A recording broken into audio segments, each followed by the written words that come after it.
শনিবাৰে পুৱা অনুমানিক ৮ বাজি ৩০ মিনিটত ৰাক্ষসমাৰী আৰক্ষী চকী এলেকাৰ নতুন বস্তিত এগৰাকী মহিলাই চিপজৰি লৈ আত্মহত্যা কৰে।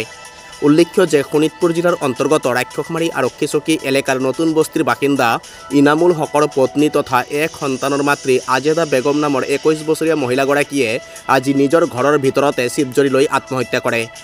বৰ্তমানলৈকে মহিলাগৰাকীৰ আত্মহত্যাৰ কাৰণ পোহৰলৈ অহা নাই। ইতিমধ্যে ৰাক্ষসমাৰী আৰক্ষী ঘটনাস্থলীত উপস্থিত হৈ মহিলাগৰাকীৰ মৃতদেহ উদ্ধাৰ কৰি তদন্ত আৰম্ভ কৰিছে। ৰাতিপুৱাতে ভাত পানী হাজবেণ্ডো খাইছে, সিও খাইছে। খাই পেলাই তাৰ হাজবেণ্ডটো কৈ আছে মই অলপ ভিনি ঘৰৰ পৰা আহোঁ। সেই তাৰ ভিনি ঘৰত গৈছে, ময়ো তাৰ পিছফালে ওলাই পেলাই বজাৰত গ'লোঁ।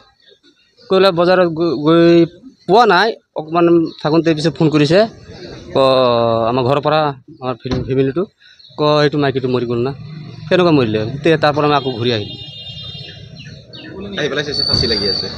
মই পিছত আকৌ অলপ ৰাস্তা আহি কিনে ফোন কৰিছোঁ কেনেকুৱা মৰিছে, এনেকুৱা ফাঁচি লগাই কিনে মৰিছে। পোৱালি ছোৱালী আছে নাই? পোৱালি আছে এটা। কিমান বয়স? ৫ মাহ হ'ল। ঘটনাটো মানে ৰাতিপুৱাটো উঠি কৈছে ঘৰত যাব, দেউতাৰ ঘৰত। মই কৈছোঁ যাবিতো তোৰ দেউতাক ফোন কৰ, আহি লৈ যাব। সি কৈছে নালাগে এতিয়াই যাম। মই তেহঁতৰ ঘৰত ফোন কৰি কৈছোঁ যাব আহিবৰ কাৰণে। কৈখিনি মই গ'লোঁ ভিনিৰ ঘৰত। ভিনিৰ ঘৰত গৈ পাইছোঁ, তেতিয়া আকৌ ফোন কৰিছে ফাঁচি লৈ। পিছত মই আহিলোঁ, আহি পেলাই চাইছোঁ উল্টা ফালে ৱালৰ ওপৰ ফালে গ'লোঁ, গৈ ৰছী চাই আছোঁ অলপ জিন্দা আছে।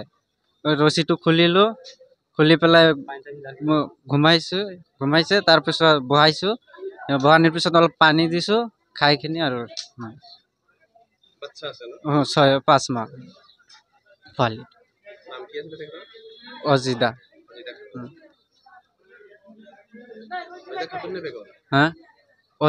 আজিদা বেগম। ঘটনাটো আমাৰ ঘৰত সি গৈছিলে ৰাতিপুৱা ৮টা বজাত।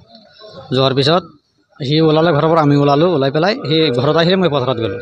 পথাৰত গৈ মই শুনিলোঁ যে এনেকুৱা হ'লোঁ। মই পথাৰৰ পৰাই সিহঁতৰ ঘৰত আকৌ গ'লোঁ, গৈ চালোঁ এনেকুৱা হ'ল। ফাঁচি লাগিছে।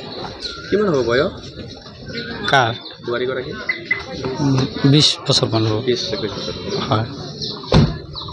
সন্তান আছেনে? এটা আছে ছোৱালী। নিজৰ ঘৰতে কৰিছে? নিজৰ ঘৰতে কৰিছে। নাম কি তেখেতৰ? নাম কি আছে?